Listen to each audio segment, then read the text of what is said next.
What is going on, y'all? VNCZ3 here, and I'm so glad you stopped by. That's right, you Malakis. No one but you to spend some of your quality time to hang out with me today because we are going to be going over the Juggernaut build. I'm letting you guys know. A lot of guys have been asking me recently. They said, "Bro, I'm a Juggernaut, bitch!"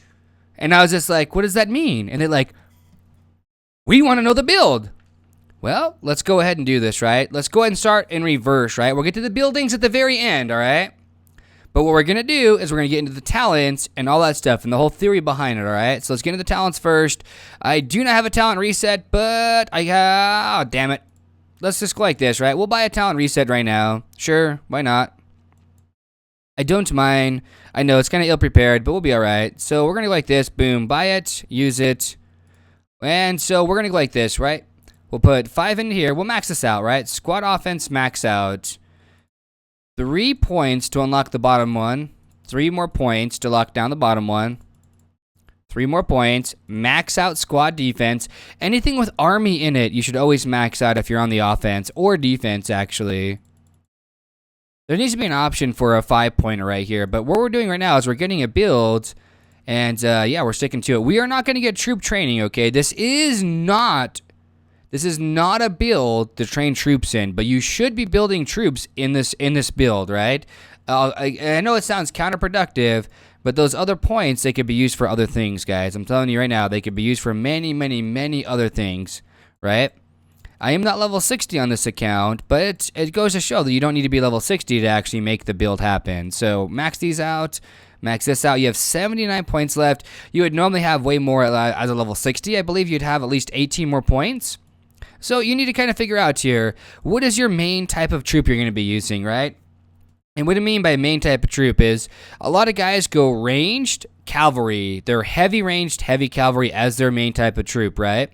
And so to beat that, you just go all ranged, and it's absolutely just smashes right into them, right? You will obliterate their calves, and then your range just pushes on each other, right? So what you're going to want to do is I would recommend now these days, range should becoming, or my bad, cav builds or cav-oriented builds are becoming more and more popular. So I'm going to go ahead and build up for ranged, right? So I'll put 45 points into there.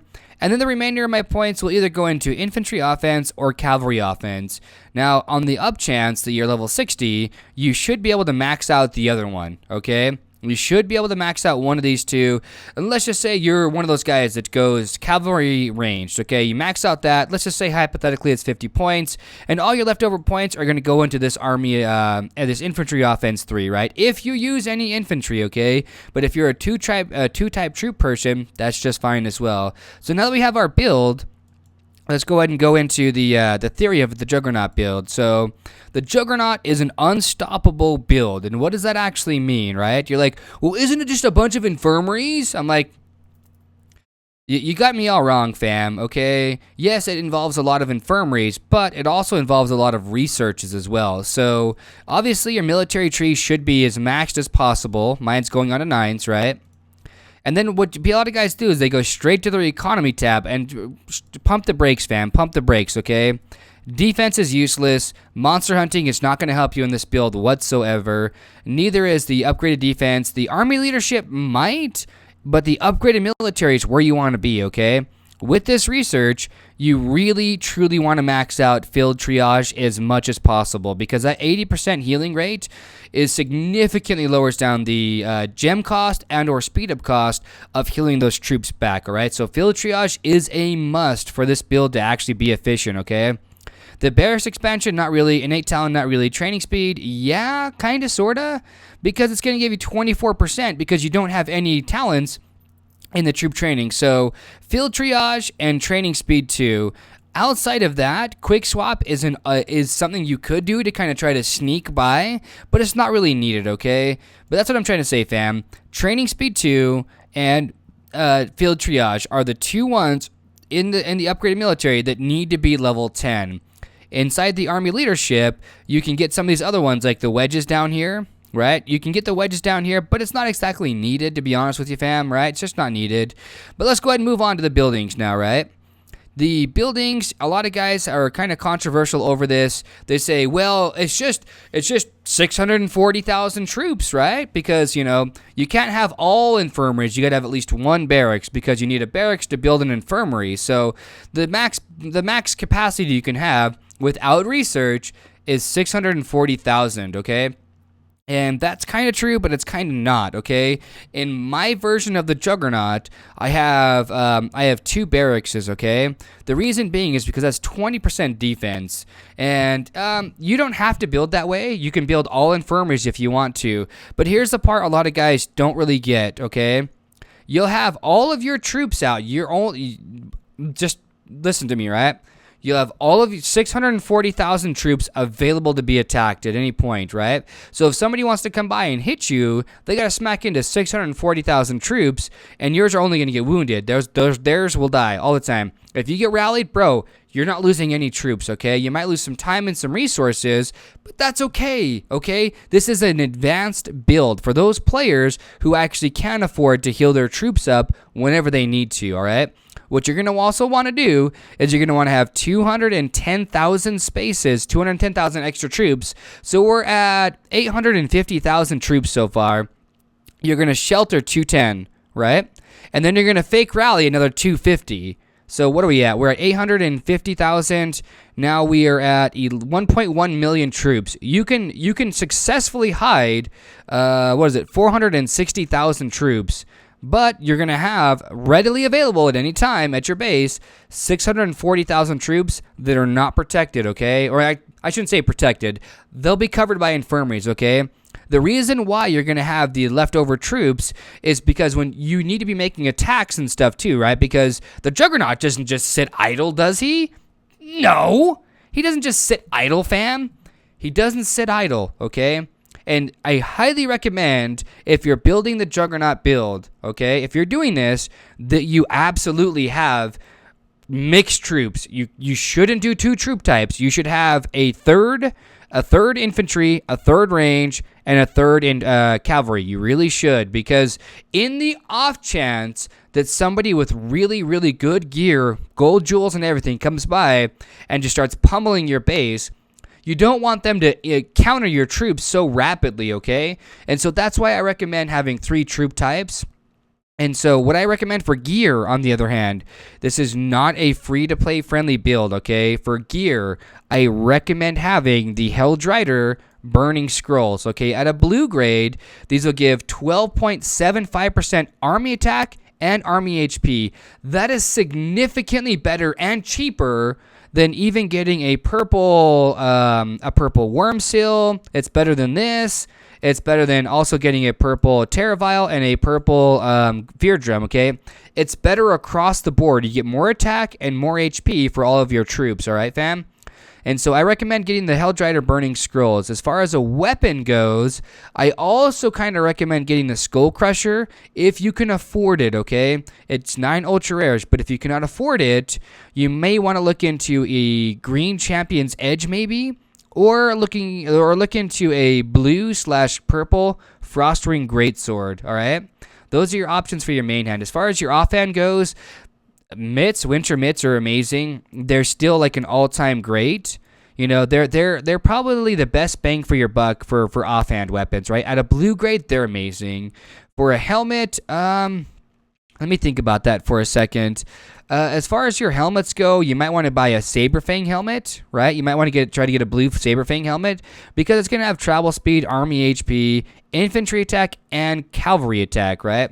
I understand a lot of guys are going to say, nah, bro, use this, use that. It's all preference, right? It's all preference at that point.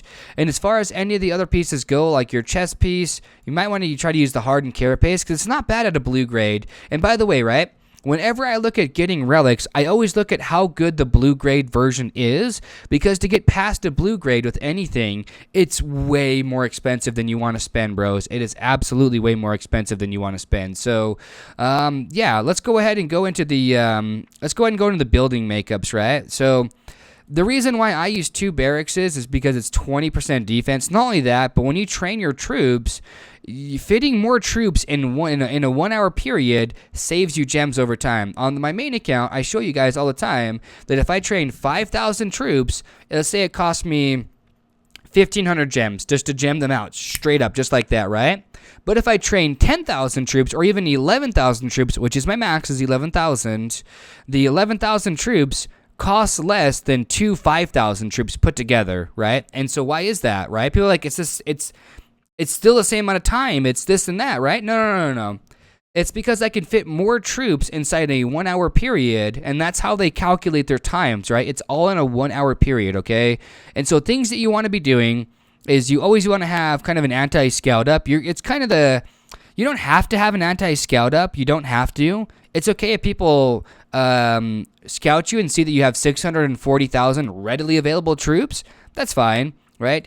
And the reason why you have all those extra troops like in sheltering and for fake rallying is so that you can make attacks towards other people, right? Because a Juggernaut doesn't stop, bro. You can't stop a Juggernaut, right? Unless you take his helmet off and the whole Wolverine thing, you know, I'm wearing my X-Men hoodie, all that good stuff. But anyways, that's what I'm trying to say, fam. Also, getting the buffs like your altar buff and your prison buff is really going to help you out. Not a lot of players are willing to attack a 640,000 at base and completely save troop holder, right? Because once players know that you can hold safely 640,000 troops for infirmary space, they're less likely to attack you, right? They just are. I know I wouldn't. And so, yeah. You get your altar boost going and your prison boost going, and then you just get way more attack. But on that note, though, guys, I really do hope this video was somewhat educational or somewhat informative, okay? I really do recommend having 3 different troops, okay? I really strongly recommend it because if you don't have 3 different troops, they're going to counter you hard and just wipe you out in like 2 attacks, okay? Or maybe even 3. But if you have 3 troop types, they have to beat through your layers, okay? That doesn't mean T1s or T2s. Always go with the highest tier troop you can build, okay? That's something else, too. A lot of guys are not really understanding. They say, well, if I just have a T1 meat shield, bros, T1 meat shields are only good if you're trying to soak a rally. Okay, they're not good for individual solo attacks, all right, fam? Also, meat shields are only good for T4 players to shield their T4s, okay? With T3s or T2s or whatever the case may be, okay? Because their research is so much higher than a T3 player's because... we'll get that into a different point, okay, guys? But like I said, hopefully you guys liked the video, and if you guys did, I'm not going to ask you to like it or subscribe or share it or anything else like that. You guys, if you like it, do what you're going to do with it, right, fam? But on that note, though, y'all know what I'm talking about, though. Love, peace, and chicken grease. Be safe. Thanks for stopping by and spending some of your quality time. And by the way, gem your troops back from healing, because if you spend these speed-ups, bros, if you spend speed-ups to heal your troops... I did a video about that, by the way, right? Using speed-ups properly. I'll put a link in the description and in the comments below. That's for a different time, though, fam. If you guys want to check it out, check it out. If you guys don't want to, whatever. Anyways, stay classy. Mwah!